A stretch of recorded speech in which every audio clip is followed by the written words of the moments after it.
Welcome back to the program. On today's program, we are going to discuss what I have been saying for many, many years. That many people that are supposedly on our side are not. Number two, that Fox News, as an entire network, the majority of folks on it, are nothing but controlled opposition. I have said that for years. Even before what they did in 2020, calling the election with people online in Arizona for Joe Biden. I have said for the longest time that the Murdoch children are far left. They absolutely hate Trump. Murdoch himself probably hates Trump. The network is controlled opposition. Sean Hannity, controlled opposition. Laura Ingraham, who, by the way, 6 years ago, I have video showing her praising Bill Barr, who we're going to talk about here in a little bit, and how wonderful and amazing and what a brilliant mind he is. I'm telling you right now, I've been right all along, and the reality is Fox News would never dare have me on as a guest because they know that I know that they are indeed control opposition. So what I'm going to do right now is I'm going to play you a video, and we're going to talk as we're playing this video. Bill Barr, the former Attorney General, is an absolute dirtbag. He is deep state, 100%. It's interesting that President Trump in his first term didn't know the deep state, didn't know who the bad actors were, didn't know who was going to undermine him, who was going to leak on him, who was going to fight him while having a smile on their face saying that they support him. Bill Barr was certainly one of them. He was, I believe, suggested by Chris Christie, of all people. Absolute deep state, which we're going to get into. He also had the same thing happen with General Mattis, who supposedly was a big tough guy and everything else. Absolute Trump hater. But, I mean, the list is endless of how many people. Jeff Sessions came out immediately and said that he was a Trump supporter, put on the Trump red hat and everything else. Meanwhile, he was an absolute disaster as well. I mean, there was a lot of appointments that President Trump made, and I can't really fault him because he didn't know the swamp. He didn't know, the serpents and where they were and who they were. Now, you'll notice no leaks, no inner strife, no issues, no problems, because President Trump learned. He knows exactly who he can trust and exactly who he cannot trust. Another one is Powell. Powell was supposedly said, by people, in his Treasury Department and everything else, oh yeah, this guy is great. Go ahead and put him on the Federal Reserve. So there's been numerous people, including, of course, Bill Barr and many others. But let's get into this. So what you're going to hear is Project Veritas, not OMG, but Project Veritas. As I've said before, I don't care who's doing the investigations, as long as they're exposing people. The more the merrier, right? So they have a whistleblower by the name of, I think her name is Patricia Lelis. She is a Brazilian reporter and whistleblower. And she worked closely with Bill Barr and quote-unquote conservative, and I put that in parentheses and quotation marks because he's nothing but a liar and a traitor, Armstrong Williams, who is a supposed conservative pundit and media figure and, quote, MAGA, which of course he's not. And so in the first part of this the other day, we found out that Bill Barr and Armstrong and others were basically falsifying businesses and allowing visas to come through for very wealthy globalist elites to come into America.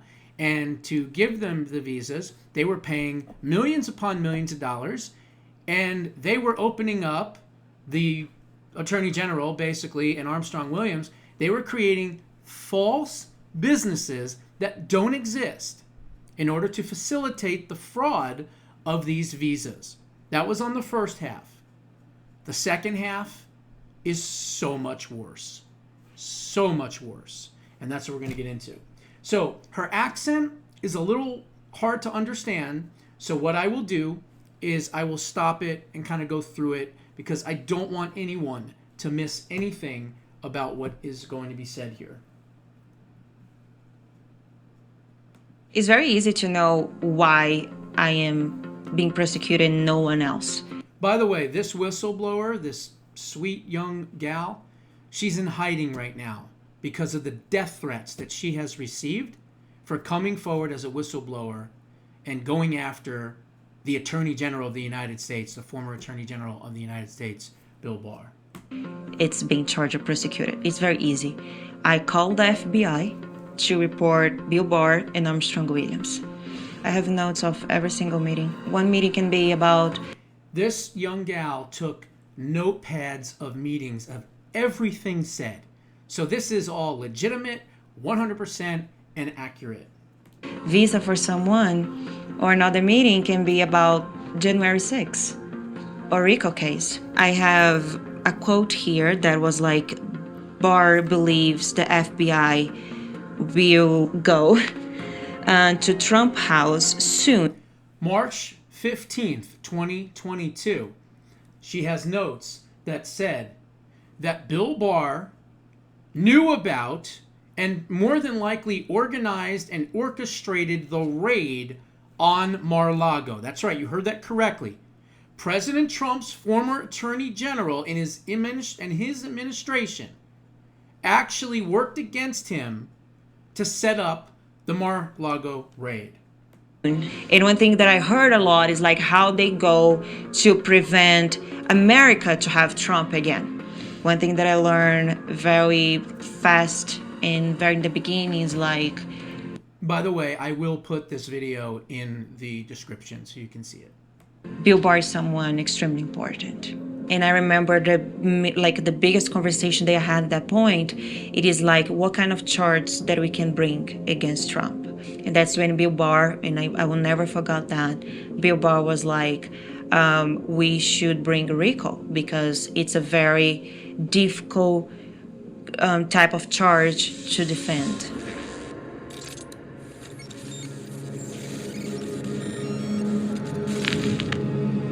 Armstrong has these powerful friends. He's friends with like Bill Barr, he's friends with Ben Carson, he's friend with the mayor of DC, and he... That's the other thing. This Armstrong character, who supposedly is MAGA, is close friends with Muriel Bowser, okay, the BLM DC mayor. Let that sink in. Has like all this list of powerful people and people like with a lot of money. I know they do some business together. All the time Armstrong needs something, he calls Bill Barr. Like can be, for example, approve a visa for someone, he calls Bill Barr. Or, for example, do some kind of lobbying with, for example, Turkish Airlines, he calls Bill Barr. Bill Barr is like the person that we call to resolve any kind of problems or situations. Then it says, during her employment with Armstrong Williams, Patricia recorded notes from numerous high-level meetings.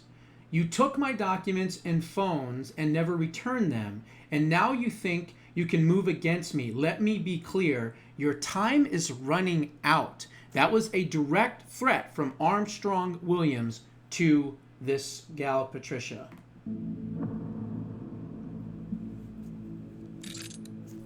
More notes. She was repeatedly instructed to hand over these notes and faced threats to ensure their return. Please hand over all the documents, notes, and phones that you have. Armstrong could send someone to your house. So this might be from Bill Barr now. And Armstrong could send someone to your house at any moment, and we're willing to pay for them so that you can move on with your life peacefully. So in other words, I guess you could say implying that if you don't do it, your life is not going to be peaceful, meaning it's going to be the opposite, violent, okay? So then it says, if you do this, we can all go our separate ways without further, and then it just says further, so let's see what else it says here. Without further, and then it says, you know what's best for you. Armstrong just wants the audio recordings that you have in all of your notes. I understand you don't want to talk to him, but I never did anything to you. If you think it's better, I can come to you to catch on, and we can all forget this story. Now, again, there's no thing on here saying that this is indeed Bill Barr's notes, but it makes sense as the story goes along.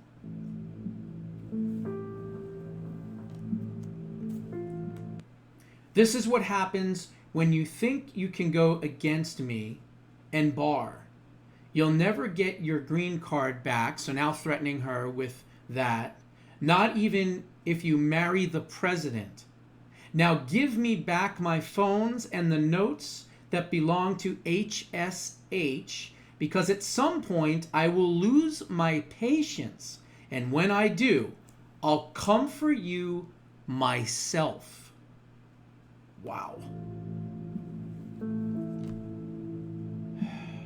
I have notes of every single meeting. One meeting can be about visa for someone, or another meeting can be about January 6th or RICO case. And by the way, Bill Barr worked personally with Liz Cheney for the January 6th committee. In February 27 of 2023, here's my notes. They launched this meeting about RICO case. I do not know if they have meetings before about that. That was the first time that I heard and that I learned about that. So they bring that case against Trump, and I remember the biggest conversation they had at that point. It is like, what kind of charge that we can bring against Trump? And they discussed like few charges under American law. And that's when Bill Barr, and I will never forget that, Bill Barr was like, we should bring RICO because it's a very difficult type of charge to defend. Bill Barr was like very focused and bring the RICO case because he explained to Fannie Willis the RICO. She said Fannie Willis. She said Phineas Willis. It's the accent, but she said Fannie Willis. Charge is one of the most hard to defend in court because under the American law, the RICO charge can be anything. Like, it's not very specific. So people who is charged with RICO case, they have a very hard time to defend themselves. We had this meeting with Fannie Willis. At that point, I didn't have idea about her, what she worked with. I just don't know her. There was a note that said, "Hi Patricia, this is Fannie Willis. If you need to reach me, you can also reach me and Bill Barr." And then it says, this is now from somebody else. It says Clyde Vanell, which we'll find out in a minute who this is. Legal Department of Howard Stirk Holdings, Esquire, so an attorney. And apparently Patricia worked as for this company, from what I understand. Patricia, despite your disagreements with Armstrong Williams, which I hope will be resolved soon, Armstrong needs you to be able to deliver to us all the notes of our meetings between Bill Barr and Miss Fannie Willis. Could you leave all your notes in the office today, please? We also need you to return the company notebook. Remember that legally you cannot keep any record of your work. And she presented herself as like someone who's close to Armstrong, someone who's attorney. And all the time I was like, okay, it's just like one more meeting that we had. And then in these meetings, that's when I started to take notes and like try to keep everything that to prove that what's going on.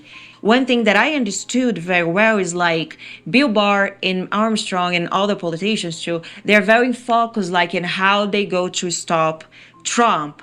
And one thing that I heard a lot is like how they go to prevent America to have Trump again. So in my views of politics, what I think it is, they probably realized very soon that if Trump runs again, he probably will win the election, as he did.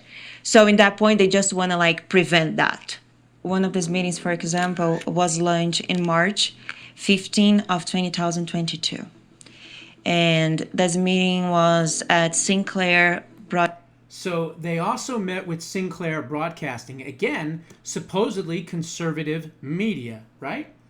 And it says, meeting at Sinclair Studios with Bill Barr, before recording TV show. Barr will follow up with Fannie Willis and Jack Smith. So again, part of the Mar-a-Lago raid, he was working with Jack Smith.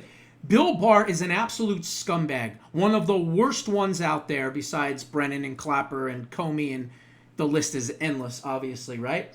But this guy, because he worked for Trump, and he was supposed to be this independent attorney general who was supposed to, stop voter fraud and everything else, all he did was create more of it and go after his boss, an absolute scumbag. Follow up with the media team and Danielle from Facebook about, it's cursive writing, about how the information will be disseminated.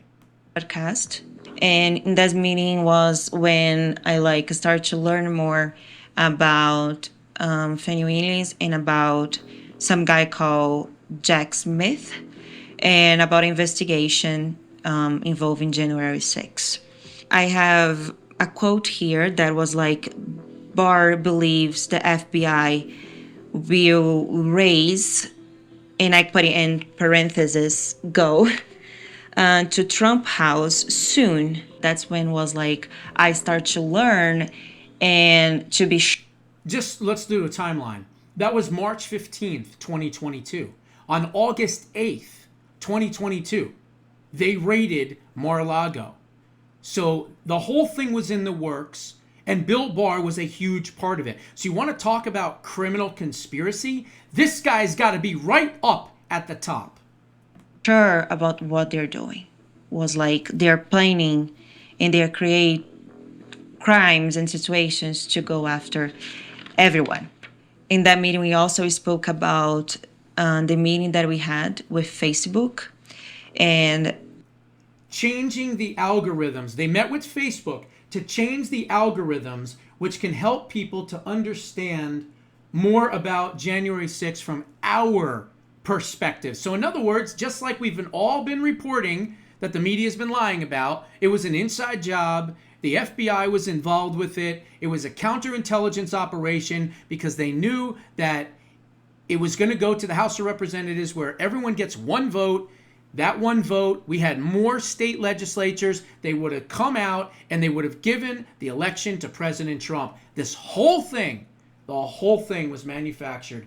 And these are all the notes that this brave, brave young lady has. the person in Facebook was helping us and giving us The person at Facebook was Danielle Kersey, GSI team lead at Meta Facebook, Washington, D.C., according to LinkedIn. direction to create content against Trump and against the January 6th was called Daniele. Hi, Patricia. This is Danielle Kersey from Facebook. We were introduced earlier in the meeting by attorney Clyde Vanell and Mary Barr. Gee, I wonder, is Mary Barr maybe Bill Barr's wife? I don't know. I'm not going to check, but it could be. May I give you a call? Hi, Danielle. I'm busy today. This is the whistleblower. Can you please text me in the next steps, please? And then she says, I can call you tomorrow if you prefer. You can just text me as we need to move on this matter. And then she says, I will be sharing this with Armstrong.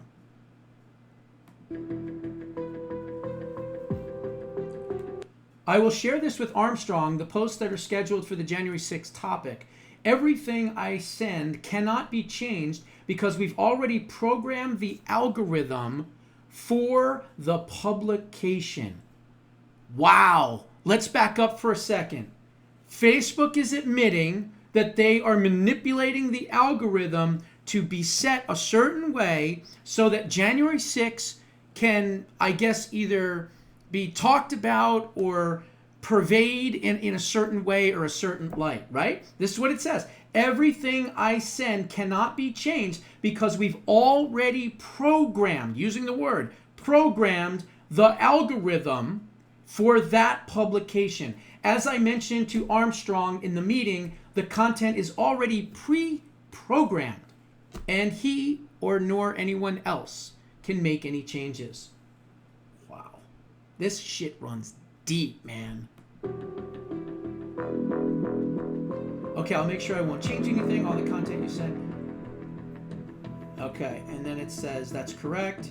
That was like one of the first meetings that I had about this plan they had to go after everyone who works or support Trump. And that was back in September 13 of 2021. So in this meeting was me, Armstrong, Shermichael, and Bill Barr by phone. And they spoke about January 6th committee. They authorized the committee to investigate the events about January 6th. We started like with some names. So they basically set up the committee, afterwards, and they decided on the committee who the people were going to be. They set all that up as well. They made it look like Congress did it, but no, they did it. They instructed Congress, these are the people you're going to put on it, so that we can frame President Trump as best we can and not show what we did and our part in it, and the FBI's part and the CIA's part and the intel community's part in setting up the entire inside job. They also gave a lot of names here. We have like Michael Flynn, Steve Bannon, Rudy Giuliani, Jeffrey Clark, Oath Keepers, Proud Boy People, Proud Boy Group, Scott Perry's. All the people that they went after and prosecuted.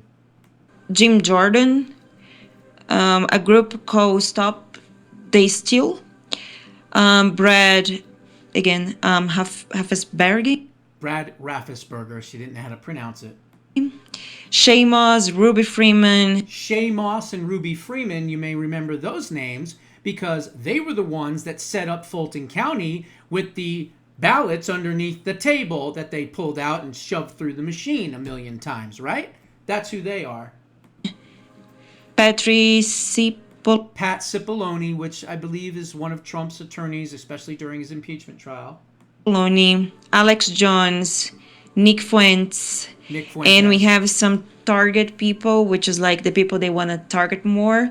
And that was like Stuart Rhodes and Enrique Tarrio and Roger Stone.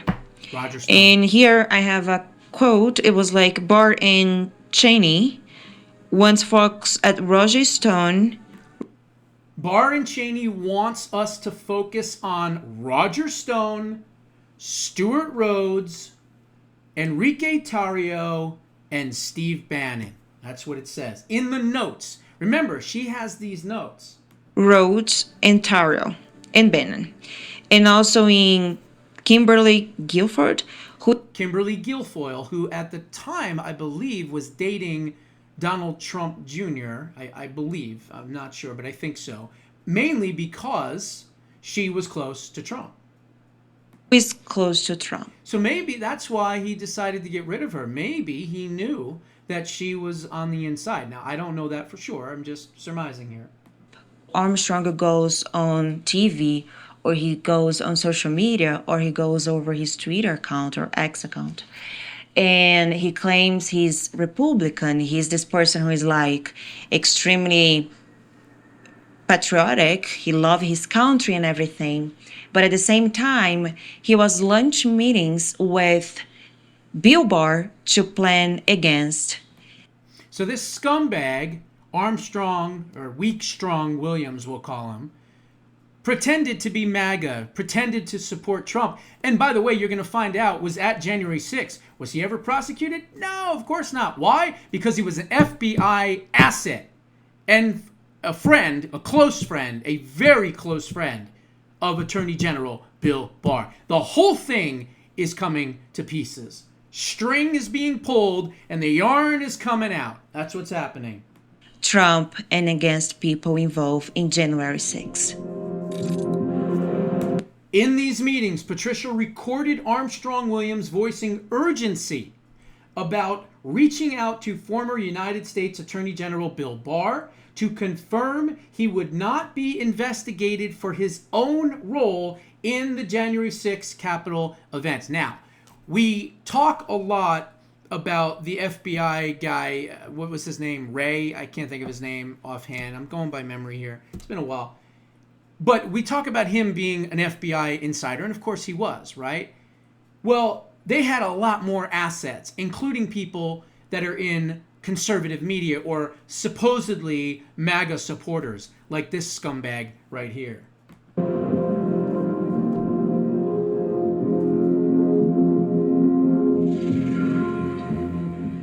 Armstrong never got caught for things that he does. He was inside of the Capitol Hill in January 6th.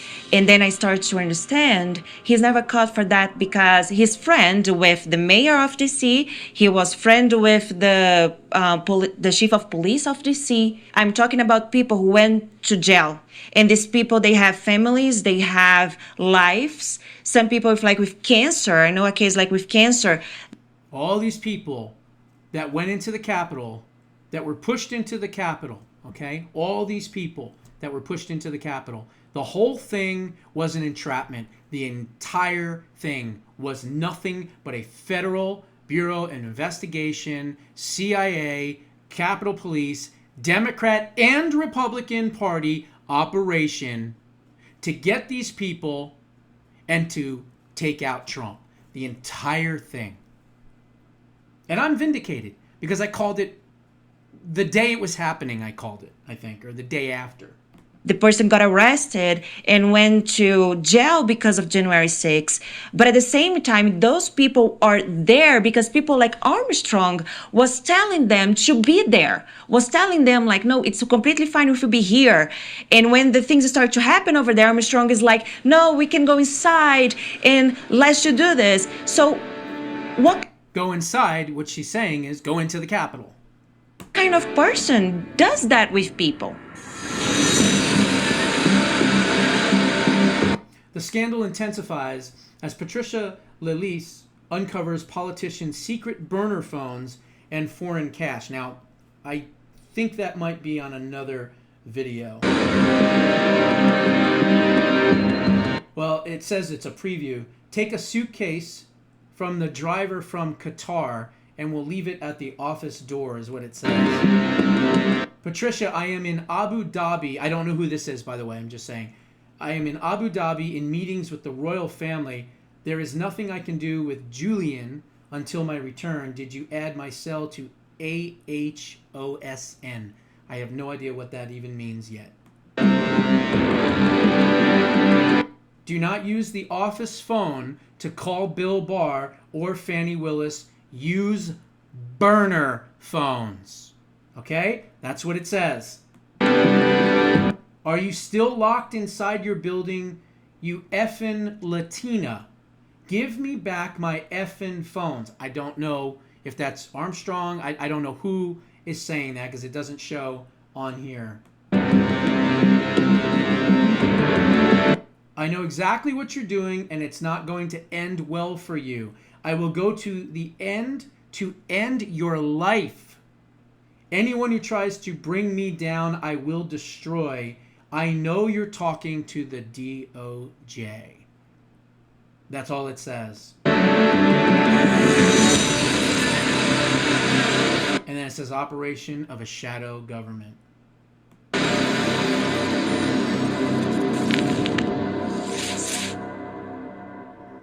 Wow.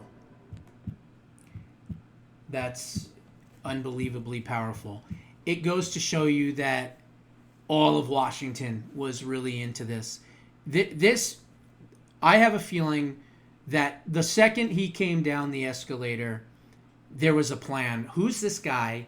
Who's this billionaire from New York who didn't pay his dues? We've got 17, 16 other Republicans waiting in the wings for that nomination in 2016. Who are you? How dare you, this New York businessman and real estate developer, how dare you step in to our swamp and say that you're going to run? No, we're going to destroy you.